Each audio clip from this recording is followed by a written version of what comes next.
Good morning, I'm Sarah. Sapsanamma. Let's begin with the headlines of the hour.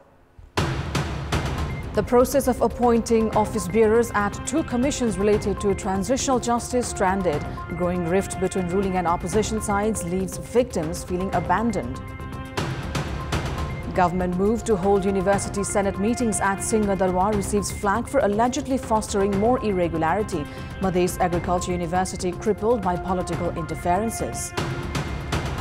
Israel's government approves Gaza ceasefire and hostage release deal with Hamas. The ceasefire to come into effect from tomorrow. And the second edition of ICC Under-19 T20 Women's World Cup begins in Malaysia. Nepal to debut at the World Cup with a match against Bangladesh at 12:15 p.m. Nepal time today. The appointment process of office bearers at 2 commissions formed to render transitional justice has been stranded.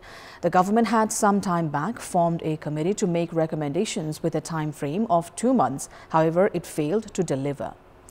The Truth and Reconciliation Commission and the Commission of Investigation on Enforced Disappeared Persons were expected to begin works from mid-January. However, families of the victims of armed conflict have started losing hope as the 2 entities are yet to get the office bearers, and the government has yet to form another search committee for the same. ERC को search कमिटीमा सर्वसम्मत निर्णय हुन सकेन अब त्यसलाई पुनः गर्ने हो त्यसलाई अब फेरि सर्च कमिटी बनाएर दुईटै आयोगहरुलाई चाहिँ त गठन गर्ने काम अगाडि बढ्ने.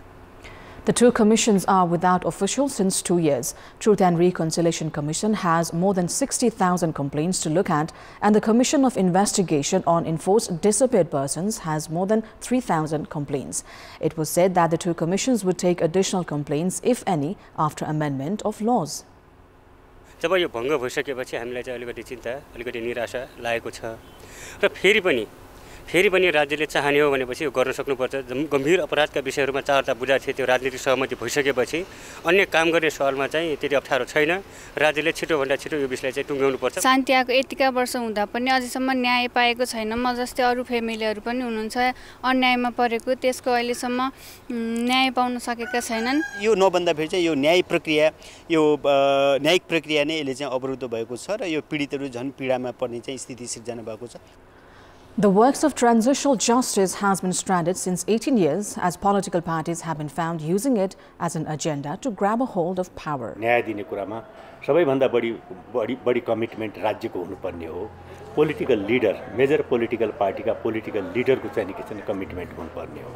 र मलाई यतातिर आएर लाग्दैछ भने चाहिँ मेजर पोलिटिकल पार्टीका लिडरहरुको जुन देखिनुपर्ने हो त्यो कमिटमेन्ट नदेखिनु र राज्य जुन रूपमा चाहिँ नि के छ भनेदेखि द्वन्द्व पीडितलाई न्याय दिलाउनको लागि जति उत्तरदायी हुनुपर्ने थियो यो उत्तरदायी नभएको कारणले गर्दाखेरि यो प्रोसेस चाहिँ अलमलिएको स्थितिमा देख्छु त. It is from the administrative hub Darbar that the Prime Minister keeps an eye on all administrative works of the country.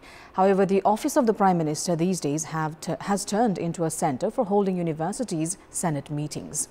On Friday, Kathmandu University's Senate meeting was organized at the office of the Prime Minister in Darbar, as in recent time many university meetings have. The office of the Prime Minister has cited lack of time of Prime Minister, who by default is the Chancellor, as the reason for it. माननीयज्यूको अलिकति कार्यव्यस्तताले गर्दा उहाँको अब हामी एकदम खुसी पनि छौं किनभने सम्माननीयज्यूलाई धुलीखेलमै आइराख्नुस् भनेर हामीलाई भन्न पनि अप्ठ्यारो. त्यसकारणले पनि उहाँको कार्यव्यस्ततालाई पनि विचार गरेर अहिले हामी यहाँ सिंहदरबारमा बसेका हौं. These meetings being held at Darbar, analysts say, have affected regular administrative works. They add the scenario also suggests increasing political interference on universities that would not augur well for the overall quality of education. आजको चालमा पोखराको चाल गरायौं हामीले. त्यसकारणले गर्दा यो परम्परालाई त चाँडो भन्दा चाँडो विसर्जन गरेर चाहिँ कुलपतिले सम्बद्ध विश्वविद्यालयको प्राङ्गण भित्रै गएर यी विश्वविद्यालय सभाहरू सम्पन्न गर्ने परम्परा बसाल्नै पर्छ. त्यसलाई अन्त सार्ने यी कुराहरू चाहिँ निषेधै गरिनुपर्छ. विश्वविद्यालयको गरिमा पनि त्यसले बढ्छ. Voices have been raised every now and then questioning the system which by default makes the Prime Minister the Chancellor of federal universities. विद्यालयमै बस्दाखेरि बसेको पनि हो, जम्मा यो 2-3 वटा बैठक मात्रै यहाँ बसेको हो। त्यसैले यहाँ 2टा बैठक भयो, बालुवाटारमा 1 पटक हो। त्यसैले यसलाई धेरै फरक ढङ्गले नहेर्दा हुन्छ कि सम्माननीय प्रधानमन्त्रीजीको समय हुन्छ। अहिले के भने बहुविश्वविद्यालयको कन्सेप्ट अनुसार विभिन्न ठाउँमा विश्वविद्यालय भए यदि भ्याइँदैन, कार्यव्यस्तता हुन्छ भनेदेखि राष्ट्रपतिलाई कुलपति बनाउने व्यवस्थातिर सोचे हुन्छ। Critics also say the political interferences have also fostered more irregularity within universities. Meanwhile, the Madhesh Agriculture University in Saptari's Rajbiraz has been left stranded by political interference. 110 students who had applied for entrance have not been able to appear in the exams, while the academic activities of around 100 students in the BA CAG program have been stranded as well. Now, opposition parties have accused the government of undermining the spirit and essence of the parliamentary system and the constitution by introducing ordinances. The meeting of the opposition parties, including CPN Maoist Centre, held at Parliament Building in New Baneshwar, accused the government of displaying a dictator tendencies and demanded for resignation of Prime Minister KP Sharma Oli. जे भनेर गठबन्धन गर्दा घोषणा गरेको थियो ती कामहरू केही पनि अगाडि बढेका छैनन्। संविधान संशोधन त अझ प्रधानमन्त्री आफैले 2087 मा मात्रै हुन्छ भनिसकेपछि र अन्य सुशासन इत्यादिका बारे भनिएका कुरा पनि ठीक उल्टो गतिविधि गरिसकेपछि नैतिक रूपले सरकारमा बसिराख्ने आधार गुमाएको छ भन्नु हामी अब सरकार खोजेको भन्ने अर्थ लाग्दैन। सरकारले त्यो नैतिक अधिकार गुमाएको छ। नैतिकताको आधारमा भन्ने नै हो भने सरकारले राजीनामा दिनु नै उचित हुन्छ। Following a series of meetings, opposition parties have demanded the government to call the winter session of the parliament immediately, warning of waging a protest otherwise. अधिवेशन बोलाउन छोडेर सरकार अध्यादेश ल्याउँदै जाने जो बाटो हिँड्दै छ यो के छ भने विगतमा पनि यस्तै कुरा हुँदा संसद विघटन गर्ने पटक पटक जमर्को गरिएको हुनाले अहिले गरिहाल्छ सरकारले अधिवेशन बोलाइहाल्छ भनेर विश्वास गर्ने कुनै आधार छैन। त्यसकारण अविलम्ब बोलाओस्, होइन भने हामी विशेष अधिवेशन बोलाउँछौं भन्ने कुरा हामीले प्रश्न भन्नुपर्ने कारण त्यही नै हो। CPN Unified Socialist Chair Madhav Kumar Nepal alleged the Prime Minister of plotting to stay in the government for 6 years over the pretext of Constitution amendment.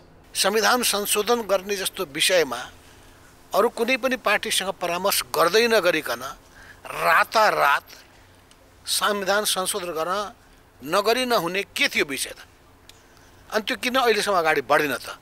अब 87 सम्म कुर्नु पर्ने, अर्थात् यो सरकारलाई हामी 2087 सम्म टिकाइ राख्नु पर्यो, प्रधानमन्त्रीले टिकाइ राख्नु पर्यो त के हो त? CPN Maoist Centre, Rashtriya Swatantra Party, CPN Unified Socialist, Rashtriya Prajatantra Party, Nepal Samajwadi, Aam Janata and Rashtriya Janamorcha had issued a 5-point joint statement alleging the government of showing high-handedness. They have demanded for laws related to transitional justice immediately and alleged the government of introducing ordinances to Lands Act favouring land mafias and also protecting the corrupt and interfering in universities. The opposition has also alleged the government of interfering in the judicial system through the Home Administration and the Office of the Attorney General. They have also alleged the government of protecting those close to them that have been allegedly involved in cooperatives case while acting out of vengeance against the opposition in their own words. The opposition parties have 79 seats at the House of Representatives, which is more than 1/4. Now, in our Public Voice segment, we've asked in several provinces what should be done in order to control the cases of fraud on consumers. Let's take a look at what they had to say.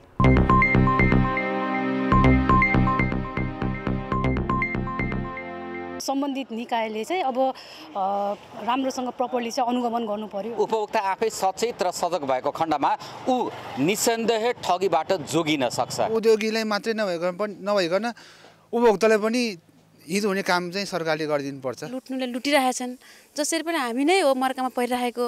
अब हाम्रो लागि त सरकारले नै हेर्नु पर्यो हैन र? हामीले कन्ज्युमरको के अधिकार छ त्यो बुझ्नु पर्यो, किनभने हाम्रो कन्ज्युमर राइट्सको लागि एउटा कोड पनि छुटै छ। यो गर्नु त सरकारले गर्न पर्यो, तर सरकार चाहिँ जनताप्रति उपभोक्ताप्रति भन्दा पनि व्यवसायप्रति चाहिँ वफादार बढी देखियो। उपभोक्ताहरू नि चलाक हुनुपर्छ। जस्तै गएर अब जुन सामानहरू हुन्छ नि त्यो लिने सामानहरूमा त लेखेको एक्सपायरी डेटहरू हुन्छ, त्यो उनीहरूले राम्रोसँग पढिदियो भने हेर्दियो भने उनीहरू ठगिदिन्छ। सरकारले कडाई नियमन गर्नुपर्छ कडाइका साथ।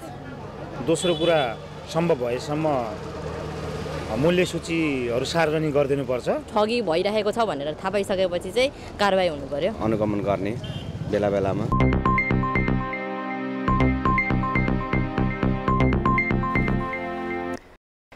Nepal registers all foreigners as tourists with limited monitoring of crimes that they commit. This has enabled incidents like the alleged abduction of a Chinese national by Indian citizens and revealed joint cybercrime operations by Indian and Chinese groups, making Nepal a hub and a transit for executing crimes. On Monday, security personnel were deployed all exit and entry points of Kathmandu after a tip-off that a Chinese citizen had been kidnapped from Tamil. 4 Indian nationals were arrested after security checks. However, the Indian citizens had not kidnapped any innocent person. Police investigation revealed that both Chinese and Indian groups had been operating cybercrime from Nepal. According to Valley Crime Investigation Office, the Chinese national used Indian bank account to commit cyber fraud from Nepal. However, after not receiving the commission of 350 million Indian rupees that they were supposed to, the Chinese nationals were abducted. This evidently has shown that Nepal is emerging as a hub for foreigners to carry out crimes. It may be recalled, some time back, 6 Bangladeshi nationals were held hostage in Nepal itself over the pretext of sending them to Europe. International cybercrime groups have been operating in Nepal, while the groups smuggling drugs and gold are also using Nepal as the route. 300 foreign nationals have been arrested in the last 3 years, which highlights on the need to strengthen Nepal's security system. पहिलो कुरा त विदेशी नागरिकहरू नेपालमा आएको एउटा अभिलेख दुरुस्त राख्नुपर्ने, ती नागरिकहरू नेपालमा बसेर के काम व्यापार व्यवसाय गरिरहेका छन्, यिनीहरू कहाँ बस्छन्, कहाँ व्यापार गर्छन् भन्ने कुराको डिटेल विवरण पनि एउटा राख्नुपर्ने जरुरी देखिन्छ। यिनीहरूप्रति निगरानी बढाउनु पर्ने एउटा चुनौती देखियो। अब पहिला पनि केही बंगलादेशी नागरिकहरू विदेश जाने सिलसिलामा ट्रान्जिटको रूपमा नेपालमा भएको हुँदाखेरि नेपालमा भएकै बेलामा एउटा यस्तै प्रकृतिको एउटा अपहरणको एउटा घटना पनि घट्यो। अहिले पनि ठमेल एरियामा यो सोरगुठी एरियामा थुप्रै बंगलादेशी नागरिकहरू बसिरहेको हामीलाई जानकारी छ। हामीले निगरानी पनि गरिरहेका छौं। 77 foreigners, including 16 Chinese nationals, were arrested for criminal offences in the fiscal year 2078-79. Citizens of 18 nations, including Bangladesh, Pakistan, Thailand, Canada, Russia, Afghanistan, America and South Korea were also arrested during the same period and booked. The number has doubled to 132 in just 1 year, with Chinese nationals being highest. 42 Chinese nationals were arrested for crimes ranging from gold smuggling to human trafficking. Citizens from as far as Kyrgyzstan, Mauritius, Sudan and Moldova are understood to have been involved in crimes committed from Nepal. Likewise, 237 Indian nationals have been arrested for illegal and criminal charges in 3 years. Since the start of the current fiscal year, 91 foreigners have been arrested. Apart from currency and drug smuggling, foreign nationals have been arrested on charges of human trafficking, expired visas, and rape. Currently, more than 1,000 foreign nationals are in prison. 274 prisoners have been deported from Nepal in last 10 months. The Department of Immigration has called for increased vigilance at all routes. अध्यागमनबाट आउने जाने व्यक्तिहरू यदि कोही गलत व्यक्ति आएछ अथवा गएछ भने पनि त्यसले राष्ट्रिय सुरक्षाका कुराहरूमा चाहिँ असर पुर्याउँछ।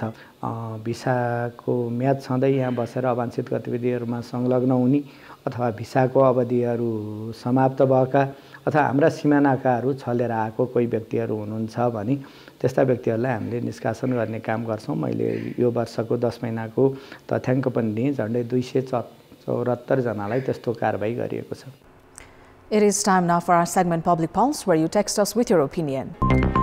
The question is, what's your take on the Prime Minister saying Parliament session will be called after 15 to 20 days despite growing demand from the opposition parties? Your options are A, neglecting the Parliament, B, preference to ordinance, and C, lack of preparation. The voting is on. Type NEWS, select your option A, B or C and send it to 34001 to share your opinion with us. Time now for international update.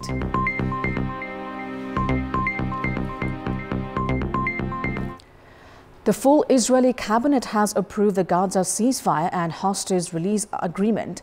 Israeli Prime Minister Benjamin Netanyahu's office issued a statement announcing the agreement's approval. 24 Israeli ministers voted in favor of the ceasefire agreement, while a total of 8 votes were cast against it. The agreement was approved by the Security Council meeting held yesterday in the presence of Israeli Prime Minister and representatives who returned from Qatar after signing the agreement with Hamas, and the agreement proposal was taken to the full cabinet. After being approved by the Israeli cabinet, the agreement will come into effect from early tomorrow. According to the agreement, in the first phase, 33 people held hostage by Hamas will be released in 3 parts. Hamas has already released the names of 33 hostages, but the list does not include Nepali student Bipin Joshi. In the hostage release that begins on Sunday, Hamas will release 3 hostages on the first day, while Israel will begin withdrawing its forces from densely populated areas. 7 days later, Hamas will release 4 more hostages, while Israel will allow displaced people who come to the southern Gaza to return north. The agreement includes a provision that Israeli forces will remain in the Philadelphia corridor and maintain an 800-meter buffer zone on the eastern and northern borders during the first phase, which is said to last 42 days. Likewise, in exchange for 1 Israeli soldier, Israel will have to release 50 detained Palestinians. Israel is said to allow about 600 trucks carrying humanitarian aid to enter Gaza every day. Meanwhile, on the 16th day of the ceasefire, talks for the second and third phase of the agreement will begin. U.S. Supreme Court has rejected an appeal filed by TikTok's parent company ByteDance to challenge a federal law banning TikTok in the U.S. The court ruled that TikTok would face a ban in the U.S. from the same day if ByteDance did not sell its shares in TikTok to a non-Chinese company by the 19th of January. The court ruled in favor of federal law, citing TikTok as a national security threat to the U.S. and its ties to China. In April of last year, Congress, at the initiative of the U.S. Department of Justice, had passed a bill stating that TikTok must be sold to non-Chinese companies by 19th of January 2025 or face a ban. This bill was signed by U.S. President Joe Biden to make a law. In the U.S., there are 170 million TikTok users, and it had filed an appeal to overturn the law, saying that it would violate their freedoms. After the High Court ruled in favor of the U.S. law, the company appealed again to the Supreme Court seeking an annulment. However, the Supreme Court has dismissed the appeal and ruled to keep the federal law in place. It is not clear what kind of ban the company will face. The ban from tomorrow means that the app will not disappear from the phones of users who have already used it, but new users will not be able to download it. Likewise, updates to TikTok will not be available. This will ultimately make the application inoperable. U.S. President-elect Donald Trump has said that the Supreme Court's decision is expected and everyone must respect it. He further said that the decision on the future of TikTok will be up to him, but he did not provide any detail about what steps he would take. That is all for the moment. Thank you for watching. Bye for now.